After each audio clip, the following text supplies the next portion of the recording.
सबसे पहले आज यहाँ आदिवासी परिवार के कार्यक्रम में गांव से पधारे हुए मेट, कोटवाल, गमिती, तमाम सामाजिक कार्यकर्ताओं को एवं हमारे आज ही के दिन शहीद हुए वीर शहीद तरुण और साहिल को भी मैं नमन जोहार करता हूं एवं हमारे इस भील प्रदेश टेरिटरी में रथ कांति भाई आदिवासी, भंवरलाल जी परमार एवं पूरी आदिवासी परिवार की जो टीम है, जित्तू भाई कटारा, अमित भाई खराड़ी, इन लोगों के साथ में कंधे से कंधा मिलाकर चलने वाले हमारे वीर शहीद जगदीश भाई को भी मैं तहे दिल से आदिवासी परिवार के मंच के माध्यम से आप सभी के सामने जोहार अर्पित करता हूं। साथियों, इस आदिवासी परिवार के कार्यक्रम में मैं कुछ विशेष बातें बता के जाना चाहूंगा कि हम लोग कहते हैं कि हम आदिवासी हैं और हम इस देश के मालिक हैं। ये बात हमें सोचने समझने की जरूरत है साथियों के हम लोगों के पुरखे थे वो 1874 में डिस्ट्रिक्ट एक्ट जो हमारा अनुसूचित एरिया था वो आजादी से पहले ब्रिटिश सत्ता ने हमारे आदिवासियों के हक में दे दिए थे। उसके बाद 1871 में ही हमारे जो जनगणना होती थी ब्रिटिश सत्ता के समक्ष वो होती आई। उसके बाद में जो स्वतंत्र भारत की 1951 की जनगणना हुई, स्वतंत्र भारत में 1951 में जनगणना हुई। जनगणना में हमारे जो आदिवासियों का परसेंटेज था वो 60% था। आप सभी इस बात को ध्यान से थोड़ा सोचे और समझने का प्रयास करेंगे, ऐसी मैं आशा करता हूं कि कोई व्यक्ति 1951 की जनगणना में 60% होता है तो 1971 या 61, 81, 81 और 91 और 2001, 11 की जनगणना में वो कितना होना चाहिए? आप स्वयं सवाल पैदा कर सकते हैं अपने आप में। जो कोई व्यक्ति होता है 60% होता है तो वो 70% होना चाहिए कि नहीं होना चाहिए? तो वैसे के वैसे हमारे साथ में उस समय से शोषण अत्याचार होते आए। आपका 1993 में यहां से भारत के जनप्रतिनिधियों के समक्ष निकला हुआ व्यक्ति और पूरे भारत की बात को लेकर यूएनए में, संयुक्त राष्ट्र संघ में जयंत प्रसाद नाम के एक व्यक्ति गए। उस समय 1991 में शायद पीवी नरसिम्हा राव की सरकार थी केंद्र में। तो उस समय वो आदमी यहाँ से गया तो हमारे उस समय भी आजादी के बाद भी तो ये पार्टियां काम करती ही होगी, कोई ना कोई सत्ता में तो होगा, अपने यहाँ भी होगा, कहीं भी हमारे वाले आदमी लोकसभा, विधानसभा, राज्यसभा, वहां भी हमारी जो चुनाव प्रक्रिया थी तो वहां चुनकर तो आगे जाते ही होंगे। तो यहाँ से वो आदमी प्रधानमंत्री पीवी नरसिम्हा राव के कार्यकाल में वो आदमी जयंत प्रसाद करके संयुक्त राष्ट्र संघ में अपनी बात को लेकर जाते हैं और बोलते हैं कि इस भारत देश में आदिवासी है ही नहीं। और 1951 की जनगणना बोलती है कि आदिवासी 60% है। आप तमाम बेटे मेरे भाइयों बहनों से अपील करना चाहूंगा कि उस समय जो हमारे यहाँ के राज्यसभा, विधानसभा, लोकसभा में जो यहाँ के चुने हुए आदमी, उस समय उन व्यक्तियों ने सवाल क्यों नहीं किया? पहला सवाल, क्यों? ये सोचने समझने का विषय है साथियों। हम लोग आंकड़ों में कम हो रहे हैं।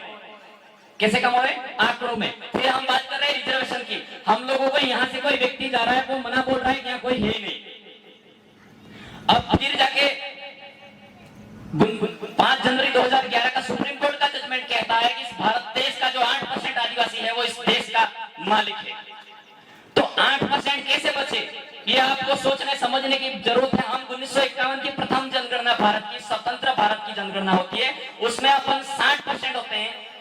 मीडिया के माध्यम से मेरी आवाज भारत के किसी भी क्षेत्र में पहुंचे, वो सुने, मनन करे, हमारे यहाँ से जनप्रतिनिधि हो वो भी ध्यान से सुने, क्योंकि हम लोग आदिवासी परिवार के बैनर पे काम करते हैं और हम अनुशासित तरीके से हमारी बात को रखना चाहते हैं कि 1951 में जो 60% जनसंख्या थी तो 2011 का सुप्रीम कोर्ट का जजमेंट कहता है कि इस देश का 8% आदिवासी है वो इस देश का मालिक है, तो 1951 की जनगणना में हम लोग 60% है, वो कहां गए?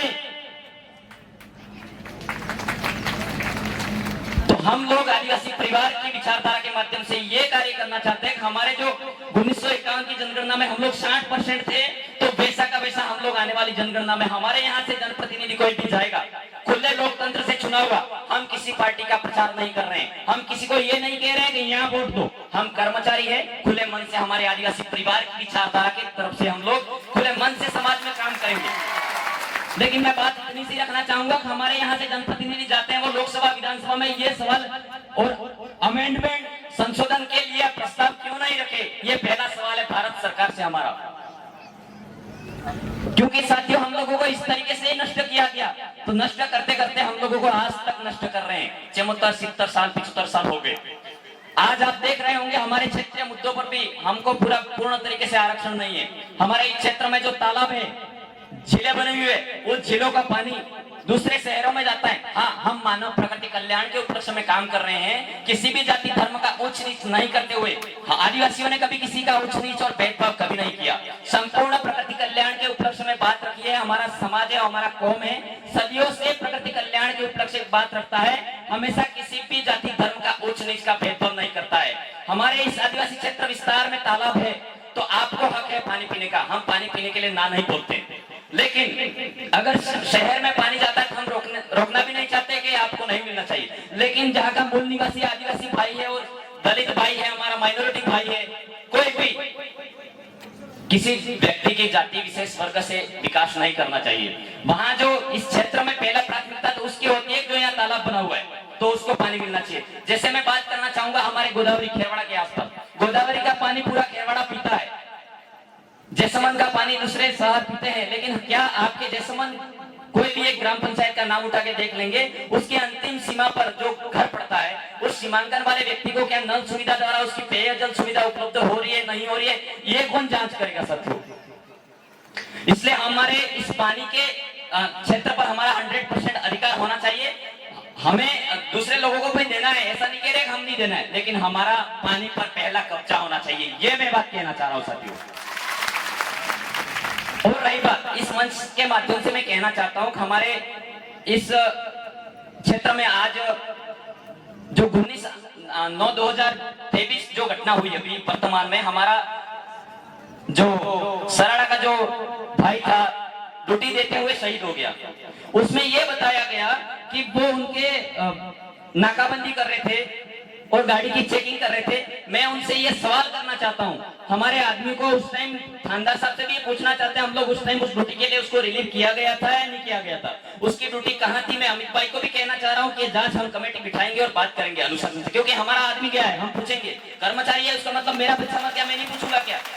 हमारा भाई है, वो किसी भी कौम का हमारे कर्मचारी है, वो इज्जत से ड्यूटी करते हैं, लेकिन उनको जो 1 करोड़ मुआवजा दिया जाना चाहिए उसके परिवार को, और एक सदस्य को नौकरी देने का प्रावधान दिया जाना चाहिए राज्य सरकार की तरफ से। ये मैं कहना चाहता हूँ, क्योंकि हम लोग इस बात को इसलिए कहना चाहते हैं कि जैसे हाल ही में दौसा में सिकंदरा थाना क्षेत्र के रेटा गांव में घटना हुई आपकी 23/8/2023 की, तो उसमें पुलिस मुख्यालय की एक प्रेस कॉन्फ्रेंस वार्ता चल रही थी। उस वार्ता में हमारे राजस्थान सरकार के महामहिम मुख्यमंत्री अशोक जी गहलोत साहब ने, मैं मानता हूं सभी जाति धर्मों का उच्च नीच किए बिना उनको एक फर्ज मिला है सीएम का, तो उनको अदा करना चाहिए। हम मानते हैं, सम्मान करते हैं उस ऊपरी कुर्सी पर बैठे हुए। लेकिन हमारे आदिवासियों के लिए भी जरा सोच लो मुख्यमंत्री जी कि हमारे यहाँ इस क्षेत्र में जो डीडी थाना क्षेत्र में जो घटना हुई उसका भी 1 करोड़ का प्रावधान दे दो आप, मैं ये कहना चाहता हूँ मुख्यमंत्री से, और एक सरकारी नौकरी दे दो, ये कहना चाहता हूँ।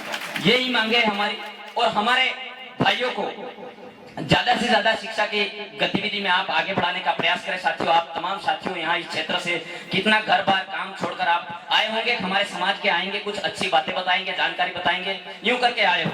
तो ये जानकारी है वो आपको सगे संबंधी परिवार में जाकर पहुंचानी है, तब जाके तो हमारे विचार और कांति दादा के विचार आगे पहुंच पाएंगे साथियों, नहीं तो हम लोग ये विचार हमारे यहीं रह जाएंगे।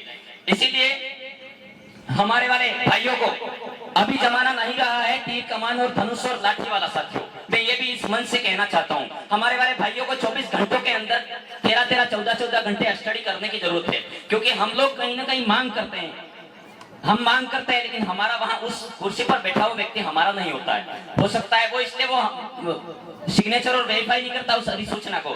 तो हमारे वाले भाइयों को अच्छे वकील बनने की जरूरत है, हमारे वाले भाइयों को अच्छा जज बनने की जरूरत है, हमारे वाले भाइयों को अच्छा प्रोफेसर लेक्चरर उस पोस्ट पर जाने की जरूरत है। हम लोग अगर किसी एक नेता को बनाएंगे, वो नेता उस पार्टी को तोल के मतलब उसका न्याय होगा, वो इतने वोट यहाँ गए, इतने वोट यहाँ गए, यूं करके न्याय करके काम करते हैं। लेकिन हम लोग समाज के आदिवासी परिवार के जाजम से काम करेंगे, एक मुश्त होकर काम करेंगे, हमारा आगे नेतृत्व भी करेगा। उस आदमी को जाजम के मार्फत से हम खींच के काम करवा पाएंगे, ये काम करना है आपको, तो वो व्यक्ति करेगा।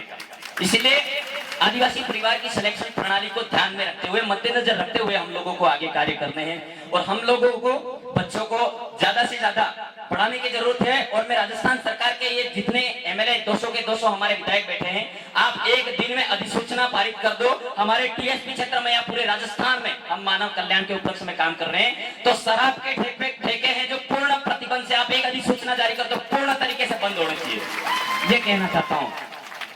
तो चिट्ठी भी आ गई है, मैं ज्यादा नहीं बोलूंगा, मेरी बात को यहीं खत्म करूंगा साथियों। तो मैंने जो मांगे रखी है, मुख्यमंत्री जी को मैंने बात बताई है। और ये शराब के ठेके की, और इस बातों को सरकार भी अगर हमारा वीडियो सुने तो उसमें अमेंडमेंट करें, संशोधन करने की का प्रयास करें। और इन्हीं बातों के साथ में आप सभी ने मेरी बातों को ध्यानपूर्वक सुना और मान सम्मान दिया। आदिवासी परिवार का पुनः तहे दिल से जोहार, अभिनंदन करता हूं। आप सभी की जय, सेवा जोहार, धन्यवाद।